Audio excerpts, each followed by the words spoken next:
नारायण वा नारायण खोइ यो सुन्दरले यसो चाहिँ खाजा खाने समयमा स्याउ ल्याउँछु भन्थ्यो स्याउ नै ल्याएन यहाँ आफूलाई चाहिँ भुलाएर कस्तो भइसक्यो बुढो मान्छे यति त कुचु खानु लाग्छ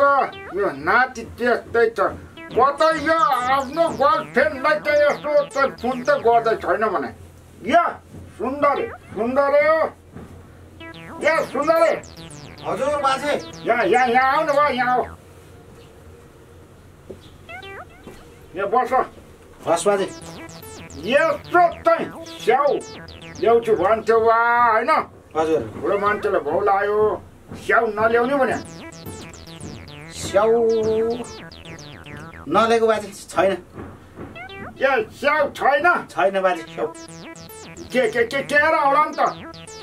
केरा पनि छैन बाजे छैन केरा अनि केरा नभए अनार होला नि त यसो अनारको चाहिँ ए अनार त्यो गोलो गोलो अनार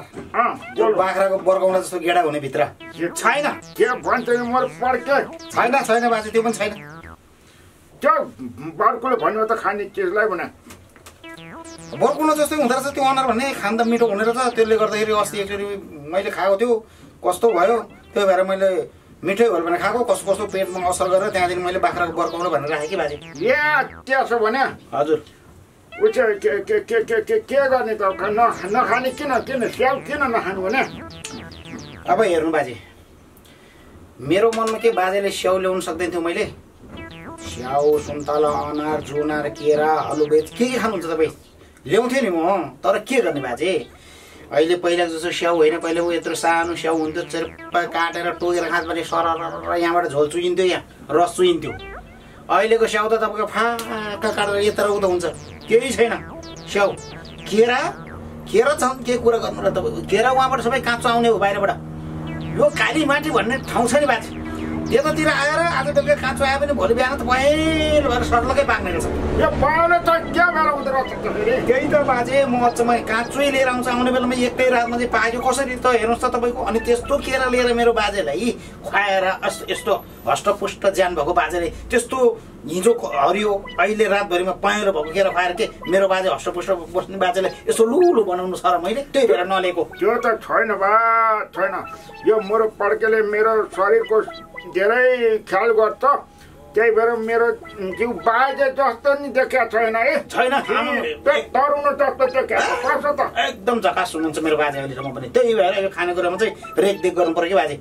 मेरो बाजेले के मेरो नल्याउनु भन्ने मन छ र मेरो बाजेले के खानु भने चाहिँ कृषिबाटै नै हरेक चिज अहिले तरकारीको कुरा गर्नुहोस् तरकारीको लसुनले यत्रो ठुल्ठुलो लसुनको पोटी आउँछ पहिलेको सानो भए यसो के लाउँदाखेरि कति हर बास्ना आउँछ धनियाँको कुरा गर्नु अहिले हो यहाँ लिएर धनियाँ माथि तपाईँ र म मजाले नाचेर बसेर यहाँ ढलिमली गरेर पनि त्यसको बास्ना आउँदैन पहिलेको धनियाँ यत्रो सानो हुन्छ पिडिक्क भाँच्यो भने यो घरभरि मजाले बास्ना आउँछ त्यस्तो छ हेर्नुहोस् खानेकुरा साह्रै च्याम्पियन छ यो मेरो पड्के खानेकुरामा सबै थाहा छ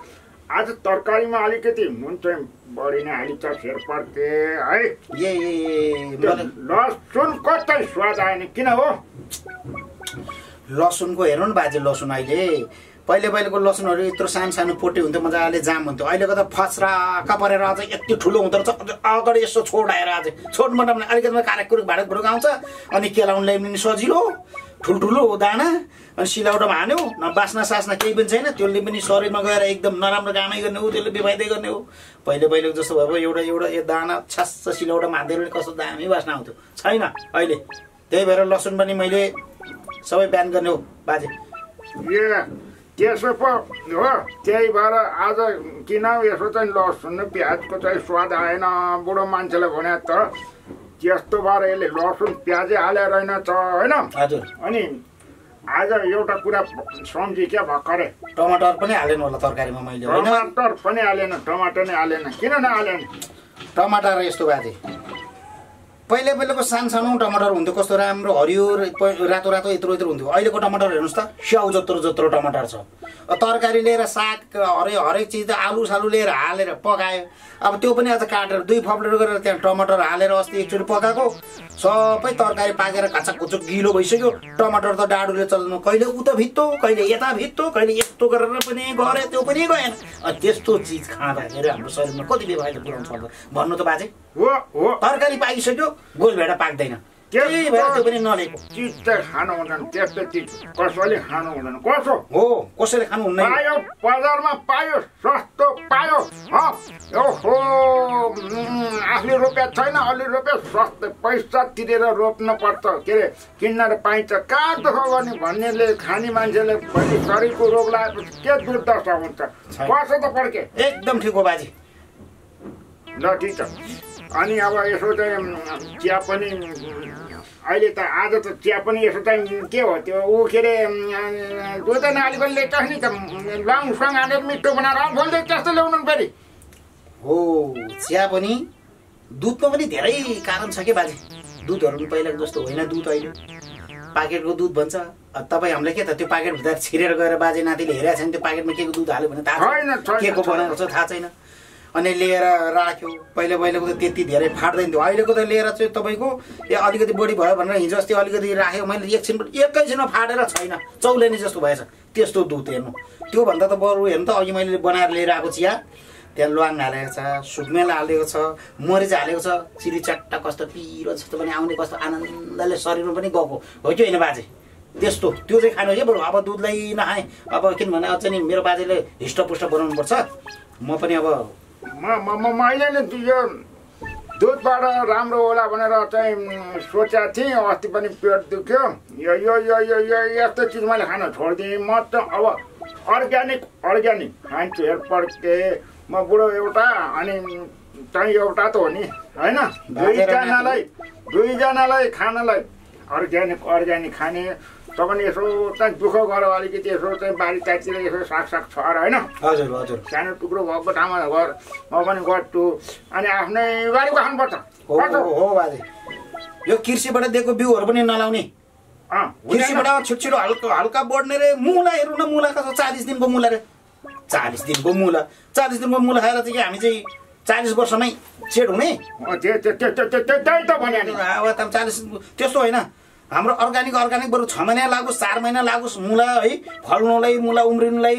हरेक यो रायोको सागहरू भयो त्यसको लागि अब हामी अर्ग्यानिक मात्रै खोज्ने के बाजे। अर्ग्यानिक मात्र सानै होस् मसिनो होस् स्वादिलो होस् हाम्रो पनि शरीरलाई हिष्टपुष्ट होस् राम्रो होस्। हो ठिक भनिस् ल गर्दै गरौँला।